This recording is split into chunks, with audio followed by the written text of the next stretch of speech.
Well, good day, everybody. So here we go again. It's the 23rd of January, and it's a beautiful day in Les Sables d'Olonne, I've got to say.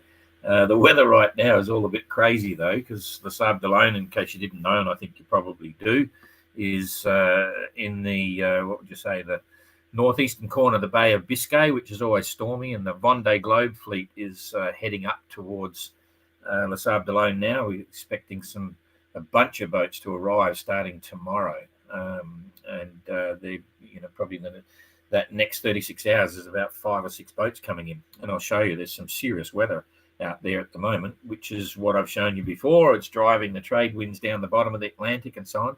But this big blow heading towards Ireland, Pat Lawless, who follows us, he's a Golden Globe race entrance, just put up a copy of the weather they're expecting tonight, like 150 knots.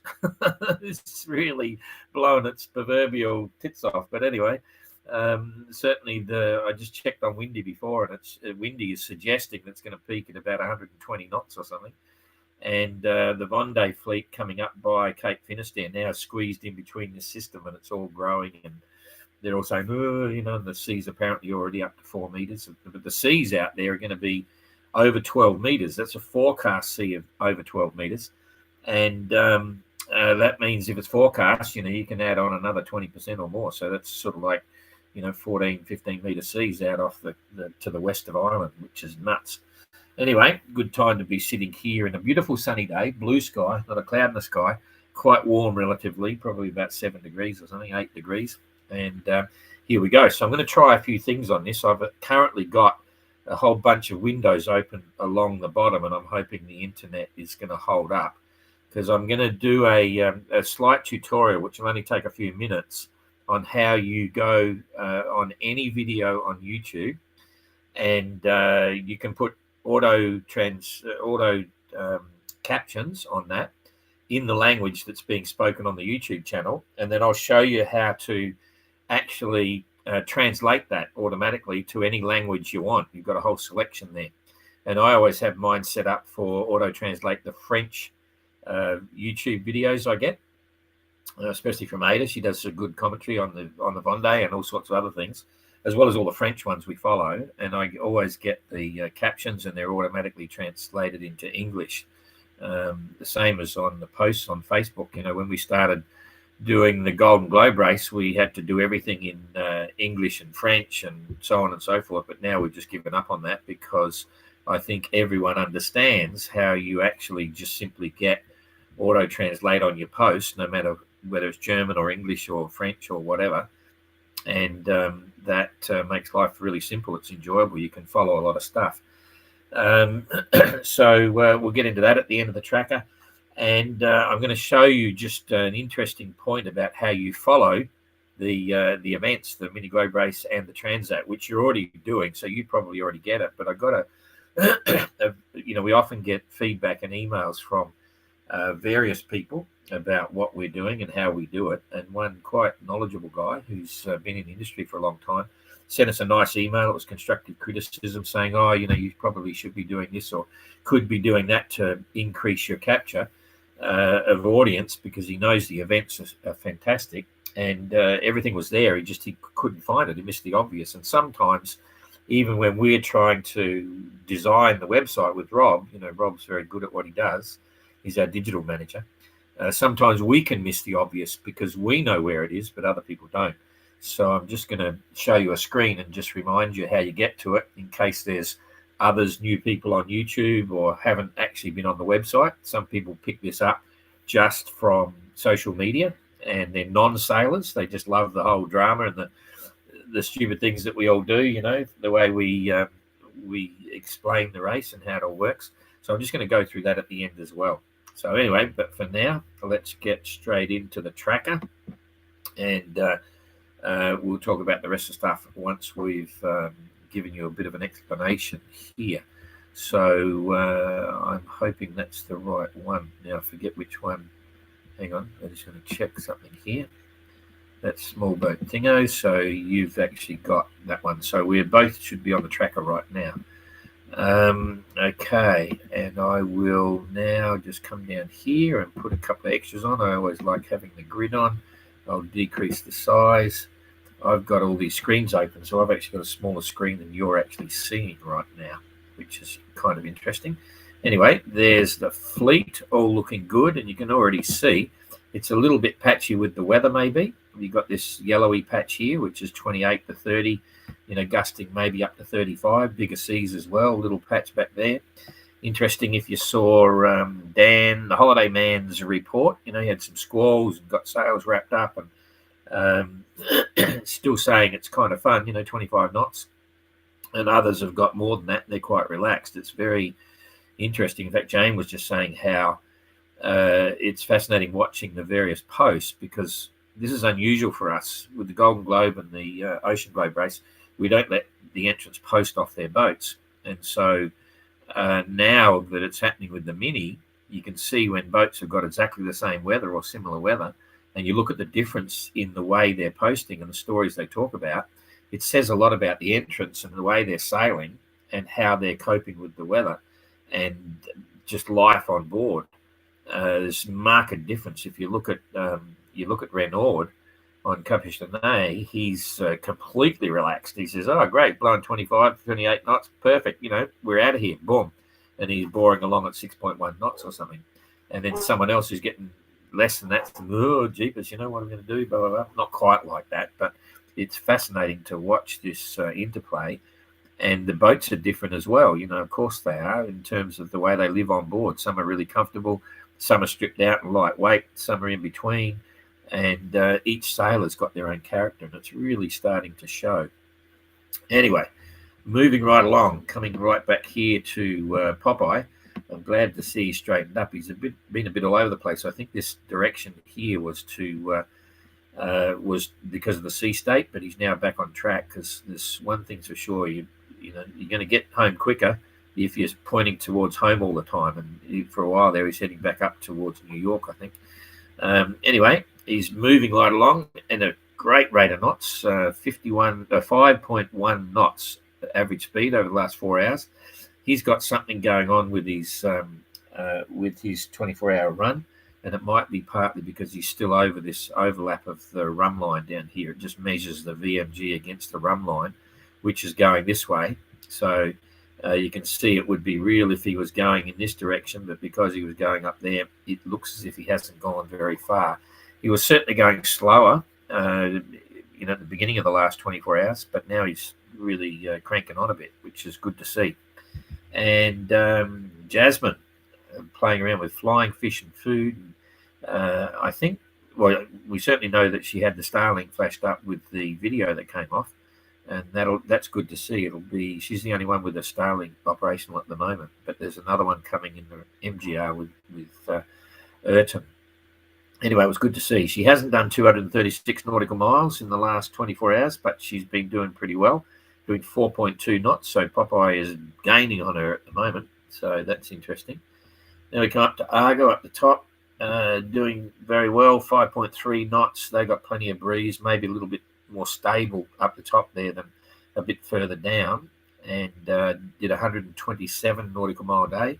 That's quite nice. Took out a mile out of Peter Punk, doing 5.7 knots. Only did 126 mile a day, so 5.7 against 5.3. Peter was piling it on there, which is good. And little Ren back here, still looking after his ribs, but made 115 mile a day and 5.5 knots. So all things considered, he's still in the game and doing well. And Delja 100, John, 5.3 knots, 115 mile a day, so holding their own. And Immortal Gain, 4.9 knots. So Dan is a little bit down on the average speed, a little bit slower for the last 24 hours, 111 miles. And we've got BB over here, done 110, 5.3 knots at the moment. So he's doing pretty well, 5.3 against Dan, 4.9 against John, 5.3, 5.5. It's interesting, because when I see this, you can see the sail combinations. There's only certain things you can do. with the sales, and it's they all should be, when you've got this, you shouldn't be doing any less than what they're doing now. So they're all pretty much making good time, clearly over 100 mile a day. But this sort of weather in the green is 100 to 120 mile days, and it all is up to the skipper how they manage that. It's easy to achieve, so that's all good. They're sailing well. Little B, 5.1. I'm going to pick this up a bit at the moment. I can't see the bottom. 5.1. Still can't see enough. Go again. 122 mile day. That's okay. Biggest monkey, 6.2. There we go. I was just going to say, biggest monkey has absolutely been flying. He was cracking 131 mile day in the previous 24 hours, and I thought he's got this puff and he's holding whatever he's got up, so he's pushing a very strong 4-hourly average, and I know what's going on. He knows where Origami and Caption are, and he's got to catch them, and the conditions they wouldn't have got as big as they're going to be in the days ahead. This is still a building period. You're going to see them, I'm certain that within 2 days you'll hear them all starting, or some of them starting to talk about the sea state. And so biggest monkey knows that as well, and I reckon he's piling it on today. As soon as it got light, he just took off, and he's trying to gain on the guys at the front. But 142, that's the best 24-hour run that anyone's done so far. Prior to that, it was about 133, I think it was. So he's going for it, and he needs to if he wants to win this race, because he's just doing the transatlantic, and then he goes home. So this is his claim to fame if he can pull it off.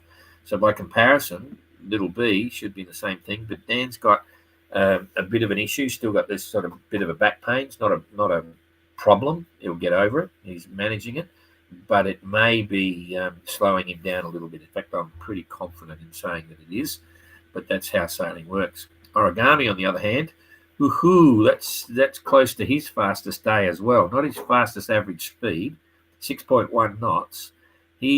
Kerry managed 6.9 knot average speed for 4 hours. I think it was the second day he was flying. But this is the highest average speed I've seen from him, 140 mile days. So he's trying to stay away from biggest monkey at 142. But he's still, biggest monkey took out another two miles on him, so a little bit closer. And to put that into perspective, I'll measure him in a minute. I'll just look at what Renaud's doing.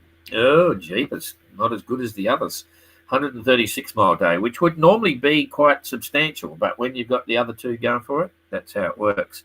Only 5.6 in the last 4 hours, so but he's still holding his own. Now, all of these boats here in this zone are really starting to the mark now, so their daily runs are irrelevant as long as it doesn't show 300 miles in a day.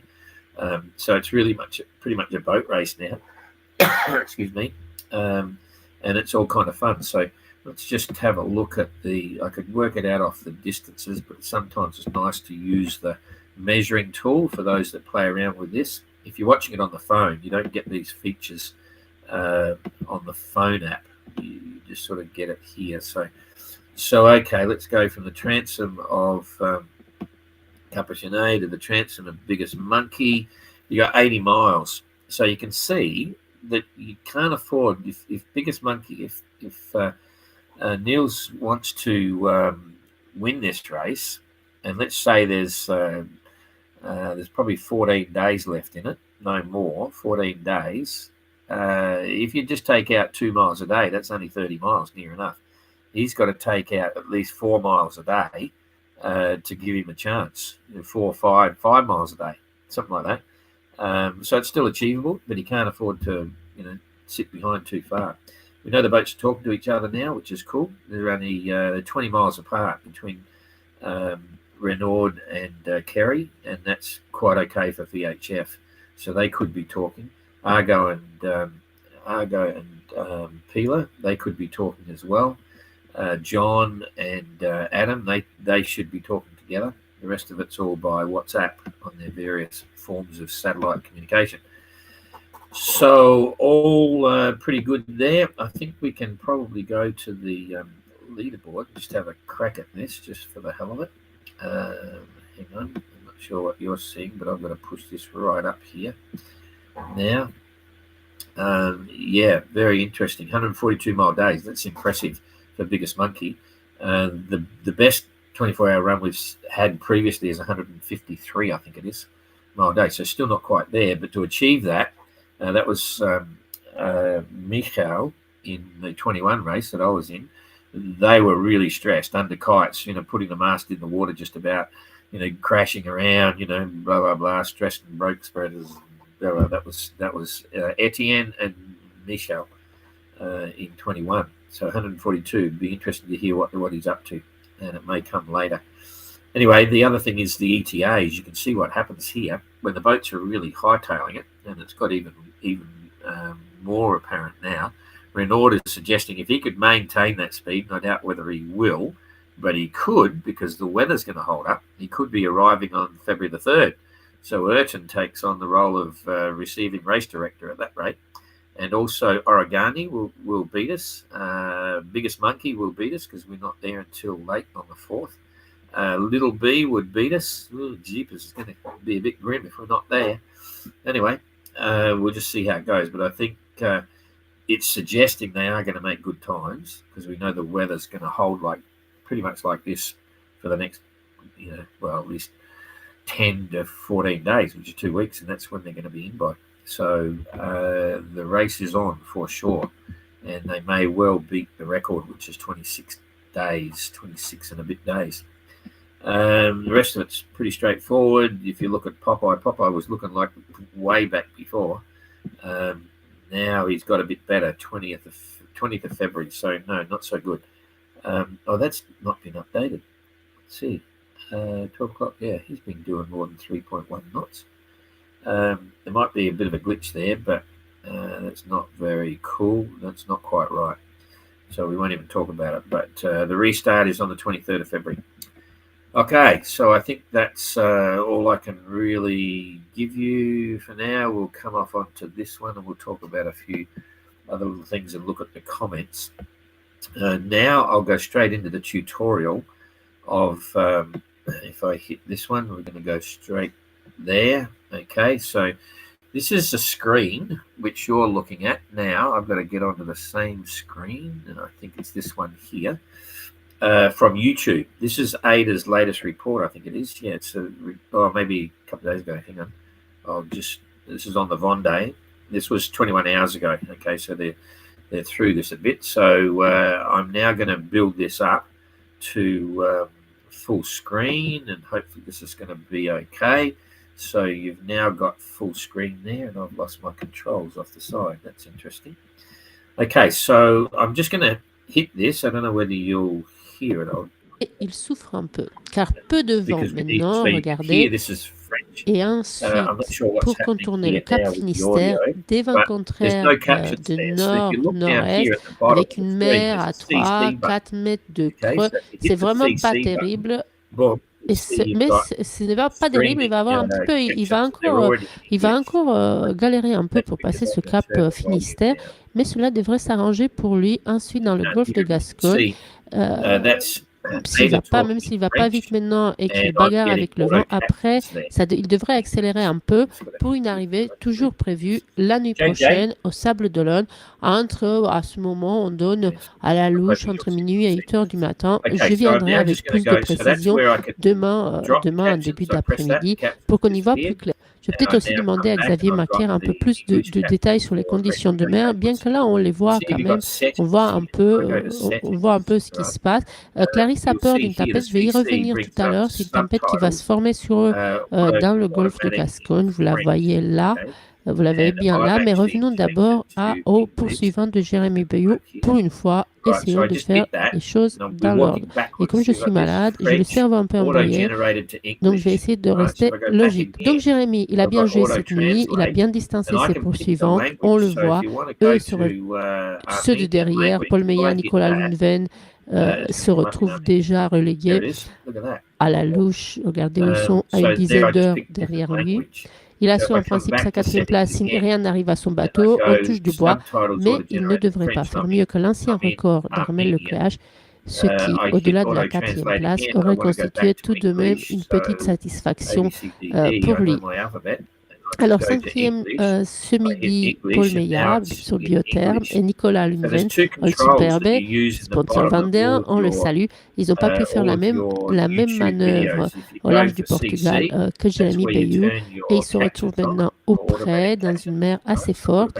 Paul avait réussi ce matin à prendre un avantage de 25 000 sur Nicolas. Maintenant, ils sont un peu près. Je ne vois pas bien où ils en sont sur ce tracker. On aura en plus à nouveau une mise à jour de la cartographie dans 1 heure. Donc, je ne vais pas trop donner des nombres de milles qui vont de toute façon changer.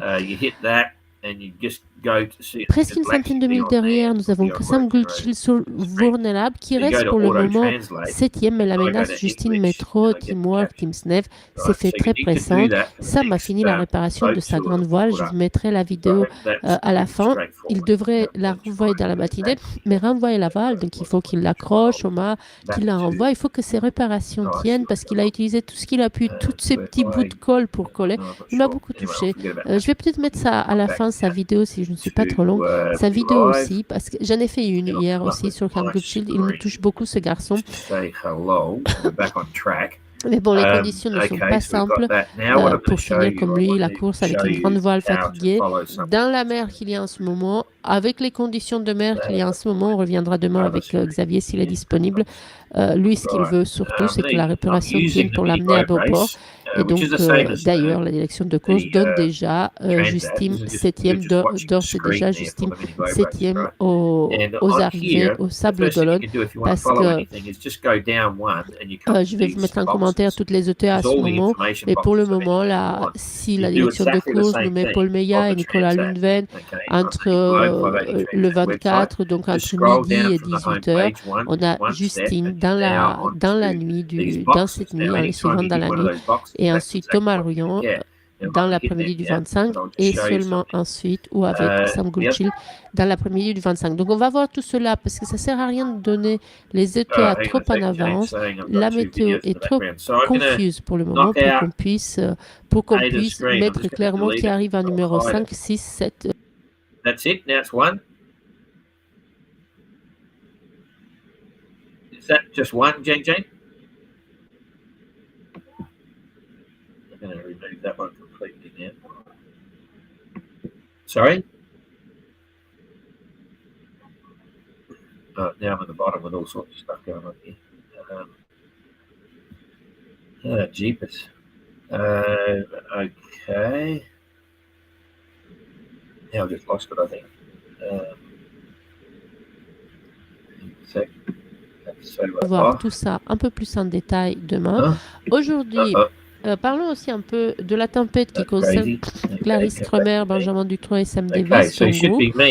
Clarisse Kremer en parlait dans une vidéo ce matin. Elle était assez inquiète par cette dépression.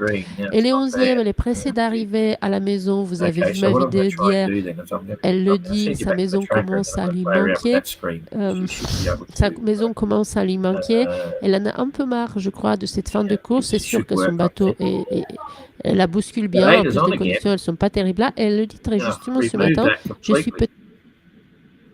Okay, it should be gone. So you should be looking at the tracker now. Is that the tracker? Okay, so I'm pretty sure you've got the tracker. First thing I want to show you is that this is just the screen for the Transat. So we'll use this one. Okay, so now see where it says follow. If you want to follow the race, you can get any of these features here. I'm on the tracker at the moment. You've got my updates. That's a whole indexed file of all of the tracker updates. This is the index file of Graham's weekly reports. So every week when Graham puts out his report, which is a fascinating read, you can hit that and it's there. If you want to go to the entrant Facebook updates, this is the page with all of the updates on it, all in one spot. So you don't even have to be a member of Facebook to see that. You can just hit that on the website and go straight to it.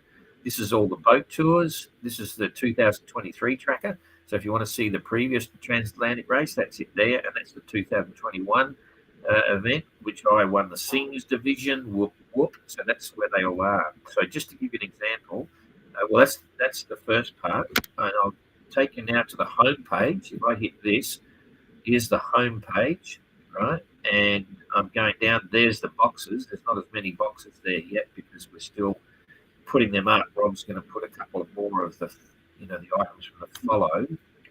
These are your boat tours, your live tracker, latest news, satellite entry calls. There's SoundClouds that are up there, technical boat galleries. But the other ones you'll see up there by tomorrow is the entrant Facebook, for instance. I'm going to hit that, just take it to it. So if you hit this is where you can come. Instead of having to go to all of the entrants Facebook pages and go, where's that, you've actually got the whole lot here. And so here's Dan Turk, right? You can scroll down and watch all his current Facebook posts right from the website, right? You don't need to be a member of Facebook if you're watching this on YouTube. Same with Peeler. Peeler's not posting that many, but there they all are, okay?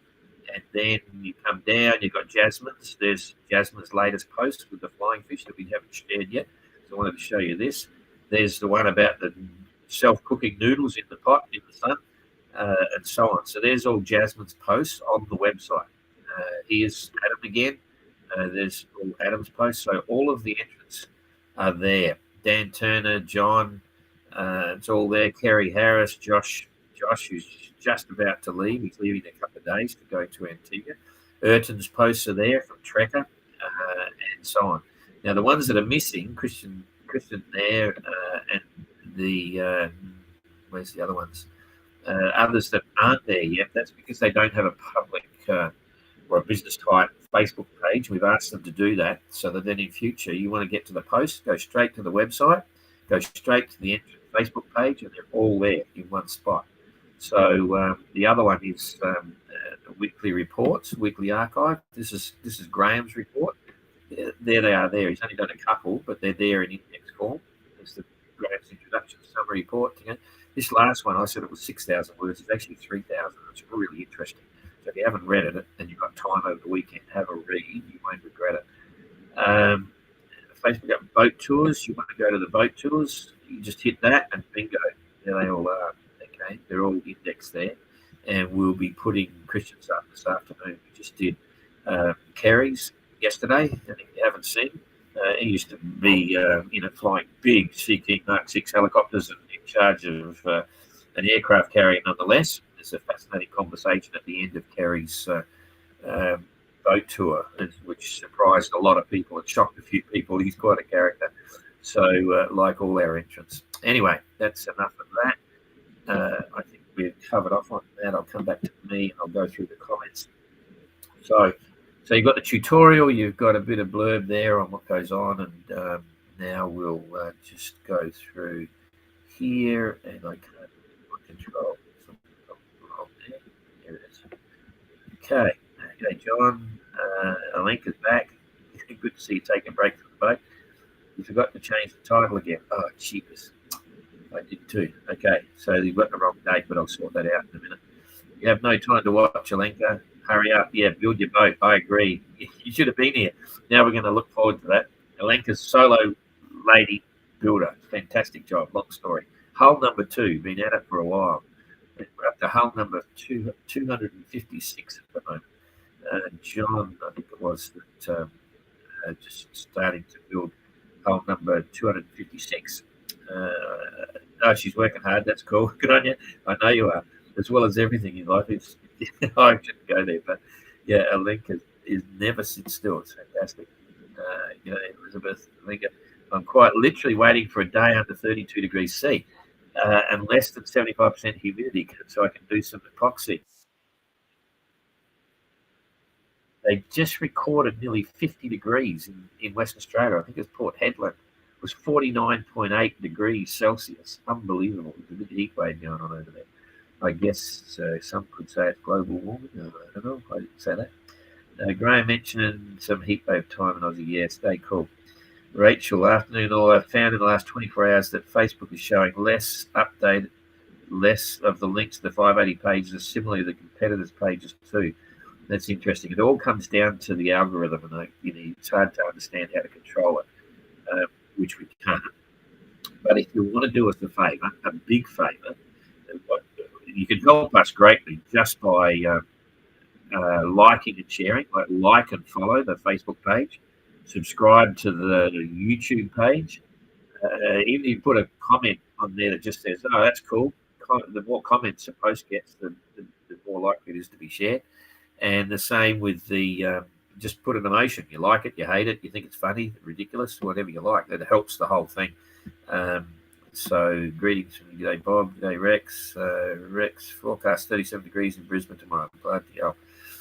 Is there likely to be any fallout from Storm Ellen that will affect the sailors? Oh, I don't know about. Maybe they named that storm. I didn't know that. No, the trade winds are well and truly settled. The thing is, they'll get solid trade winds, and the fleet will get solid trade winds for the next 10 days at least, which is great, because having gone through similar stuff, it's the laziest form of sailing. You just have a little head sail up, boomed out. If there's heap of wind, little head sail, boomed out, no mainsail, and you just roll it in and out depending on the wind strength, and you'll easily get your 5s and 6s. If you want to get crazy, now that we've got the new A7, which is a small, heavier asymmetric, that's perfect for that. So you just have your asymmetric, you can roll in and out. It's either, you can't reef the asymmetric, it's either got to be all out or all in, but that's as simple as that, pulling string from the cockpit. And then your jib, if it's poled out on a furler, then you can roll that in or out and reef it, so you can have stages, and you don't have to touch the pole, and it makes for some fast times. So the potential for anyone, and Renaud is interesting because he's got twin head sails. He's got 2 furling jibs on the same reefing gear. He can flop them out and reef them, roll them up in and out, have a pole on each clue, right? Which is, I reckon, going to be faster and easier than what Kerry's got. He doesn't have reefing. He's got piston hanks with a downhaul. So he's got one jib he can put in a manual reef, take a slab out, but he's got to go forward and do that. And, even if he wants to shake it out, and he could still use the A7 on a reefing gear. But I think Renaud's got a bit of an advantage there. It'll be less work and so on. But anyway, during Kerry's boat tour, were the 2 photos of Audrey Hepburn, were the 2, maybe I'd have to have a look. No comment on that one. I can't remember that bit. It was a great chat though. We went out to dinner that night and only got to cover off on a fraction of his life. His life is really quite amazing. So that was the day we did the boat tour. It was quite fun. We had a few things in common. I don't think we stopped talking all night. In fact, the others at the table probably wondered what was going on. But anyway, that's another story. I'm getting 2 updates at the same time. One in French, which is now louder than Don. Oh, yeah, sorry. That was, I thought I did chop that out, so it should be sorted now. Good try at the tutorial, but Ada was a bit too loud to completely hear you. Okay. I thought I stopped the audio. Bugger. Okay. Can't hear Don over the other video. Bugger. Oh, you know why? No, I stopped it here. Maybe it's running. I don't know. Okay. Well, there's 2 buttons effectively, and hopefully you saw the 2 buttons. Need to turn off Ada. Could you quit the French voiceover? Oops. Struggling to hear you, Don. French is still playing. Don, can you say bugger? Okay. Just back to Don now. No, the other video has started again. Why did it do that? It's just Ada. She talks too much. Oops, the French is back on. Huh. Anyway, sorry about that. Back to the tracker. You have no skill set playing around the tech. It's not my fault. He didn't train me very well. So next time, don't even try. Oh, I've got to try. Would you go have a link to the SoundCloud interview? Would be good to have a link to the SoundCloud interviews. Well, they're all there. So if you saw, just come down on the homepage to the boxes and you'll see the satellite phone call links. Okay. Or just go to the follow or the live tab at the top and you'll see the Dropbox come down, and that's where you get to the live links. In fact, I'll just show you before we sign off. Here it is here it is there. You go to the follow there, Facebook tours, tracker. Oh, that's because we might have the SoundClouds on the, hang on, I'll go to the homepage, only on the MGR. Let's see, tracker, entrance satellite calls, here it is. So it's not on the follow, but there it is there. Okay, so you hit that box and there they all are. So that was tracker update number 1. Forget about that. That was, I'm not sure what that was. But anyway, there's Dan. There's Jacob. Jacob called in twice, so you just hit any of these. So if we hit that one, there you should go. Hello, Jacob. Hello, Graham. All good? Can you talk now? Yes, we can talk now. Okay. I spoke to Jasmine. Anyway, so there's Jacob. So that's how that one works. And I'm not going to go to the videos. No. Okay, forget that. Okay.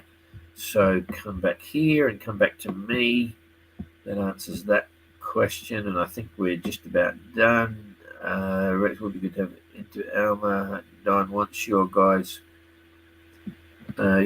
comments keep coming. That's why he's playing around with the high tech. He's not. That's Jane, in case you want to know who the Alma photo is. This is interesting. What's this? I got people laughing and crying. Okay. I got more comments. Jane G, thanks Rob Havel for the warning. Don too boring. I did not listen to him. Is this voice? I'm not sure. Next on, just noticed Popeyes 400 kilometers behind. That's 4 days. Great stuff. Yeah, cool. Okay, refresh the homepage for new boxes. That's what it was. Okay, well I better just.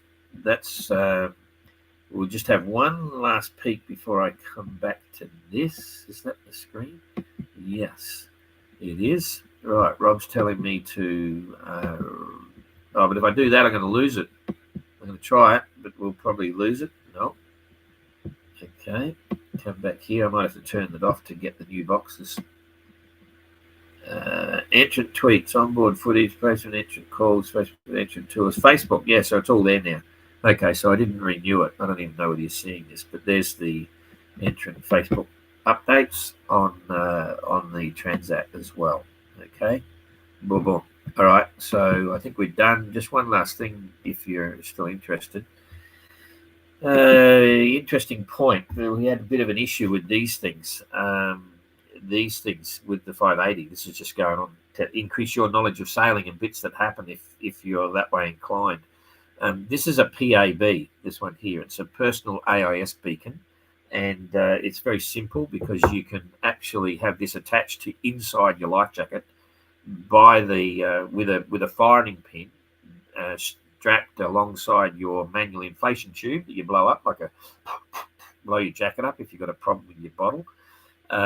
And what that means is that this will actually turn on as soon as your jacket inflates. It turns on, and the AIS on board sets off an alarm, and then you've got a course and a distance to steer to get to the person in the water. So really important, and a lot of people use them, and they're very valuable. Okay, this one's a PLB, which is a personal locating beacon, 406 distress unit, similar to an EPIRB, but it's just smaller.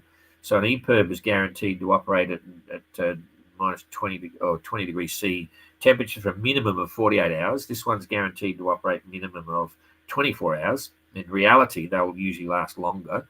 Some of these have been known to last. It depends on the temperature of the water and the air at the time, but it's not impossible for them to last for 36 hours or even longer. Maybe even 2 days. And the first thing I want to tell you is that now you are seeing the opportunity to buy one unit which has got both of these stuck together, right? So you have one unit, and then they're quite big, but they're pretty cool in some ways.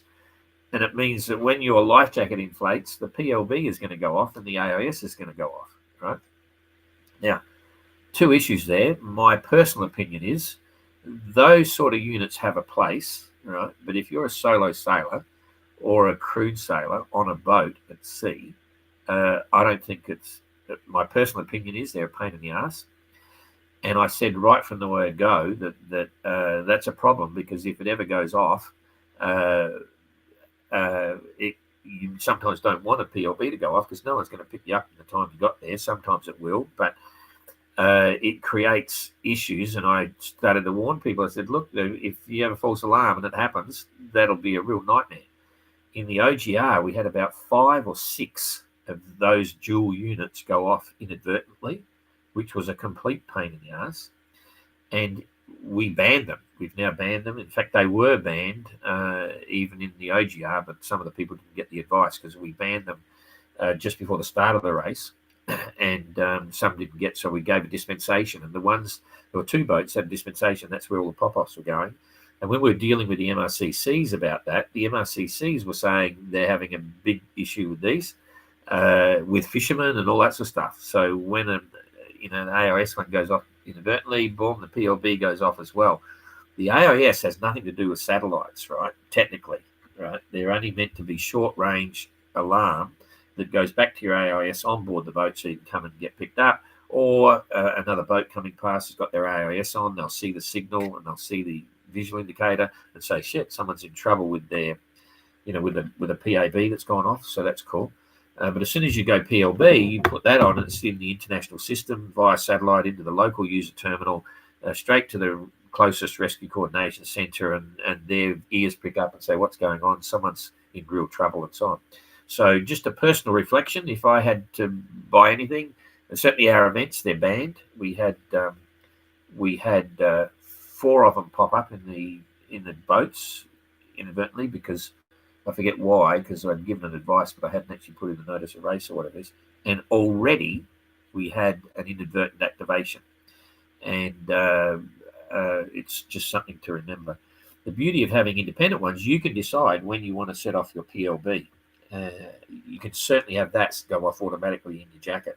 But even then, for practical terms, for a solo sailor, there's no point, because when you go over, if you hang off the side of the boat and your jacket inflates and this goes off, it doesn't do you much good. But if you can use this on board your boat if you've got a problem. Now, you've seen some of the boats, they lose all their power and they have no instruments, no whatever, and that's where we have the this is like your ultimate. If you've got no nav lights, you've got these flashes, and they still have a full set of independent battery-powered nav lights as well. But those flashing lights are as good as anything if you're in trouble.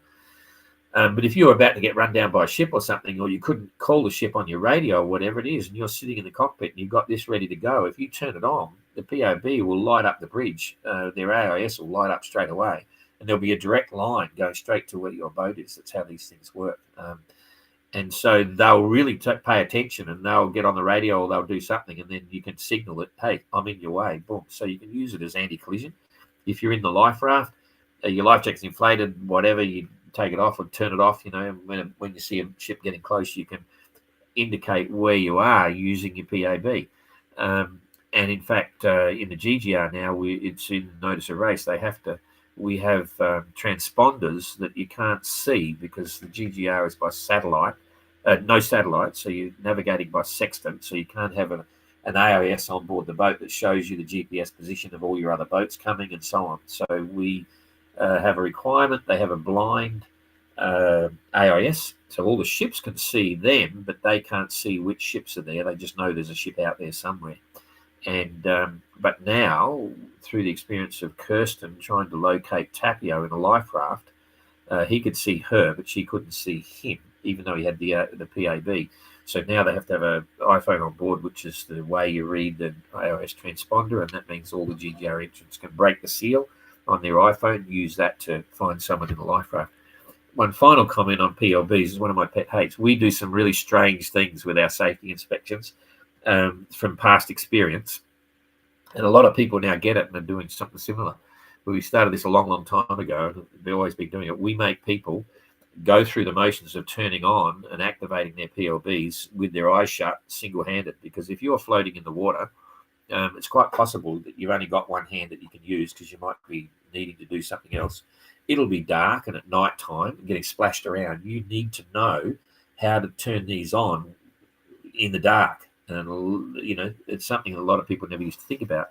It's mandatory now for all of our people, crews in our events. They've got to show they can do it with their eyes shut, single-handed, blah, blah, blah. And it's a very valuable thing. Anyway, I digress. So I think we're done. I'm down to the last comment. So we'll see you tomorrow, and have a good day. It's the weekend coming up after tomorrow. Okay. So if I hit this, we're out of here. I think this one here. See you later. Witness history in the making. The McIntyre Mini Globe Race 2025. Small boat, huge adventure.